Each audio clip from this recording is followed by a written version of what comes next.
Who's the real Scott? I'm almost positive that you're pretty much looking at him. I try to do everything that I've wanted to do. You know, I go past what other people think. You know, 2 years ago, I would say freshman, sophomore year, I would not have thought that cheerleading would ever be an option because I was one of those kids that thought it was a less masculine sport. I'm that extra school spirited guy that you can go to know about the school activities and the sports and things like that, and I'm just happy to be that person.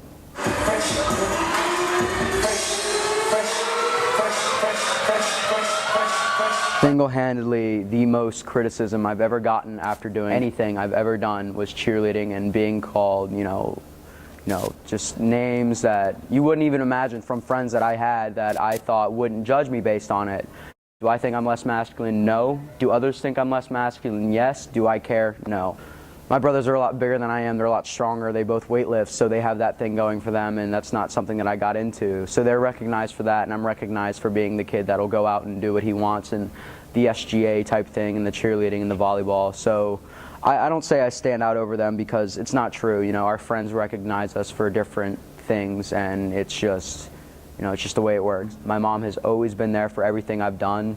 You know, even before I started cheerleading, she always said that she was my biggest cheerleader, and it's just ironic that now I am cheerleading and she's still there, and she still, you know, supports me just regardless of the decisions I've made. She's always going to be there, and I know that, so it's really reassuring. I want to go to law school, and I want to do something in the legislature, you know, hopefully one day run the country, but, you know, sometimes I like to slack off a little bit academically because it is hard to balance everything, and it's hard to really focus on extracurriculars because that's what I like to do. I'm here at school more than most teachers are here at school, so, you know, I just have to work harder than the other kids and just put more hours in.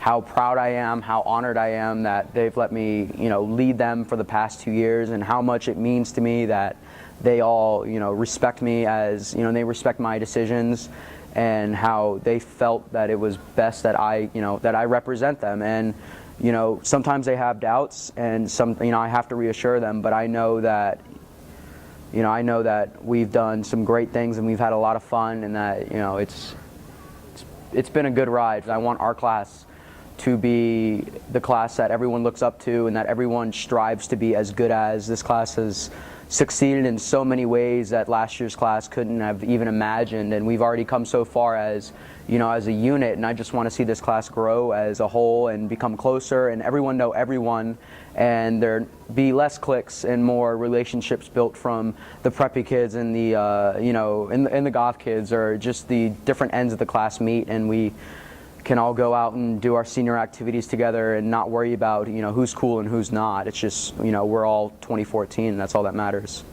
Okay, well, let's imagine that the whole class of 2014 was here. What would you have to say to them? That, you know, what would I say to the class of 2014 if they were in front of me? I would say how proud I am, how honored I am that they've let me, you know, lead them for the past 2 years, and how much it means to me that they all, you know, respect me as, you know, they respect my decisions, and how they felt that it was best that I, you know, that I represent them. And, you know, sometimes they have doubts, and you know, I have to reassure them, but I know that, you know, I know that we've done some great things, and we all have one thing in common, and that's Wellington High School, and, you know, just by that, we're all connected in a way that people couldn't even imagine.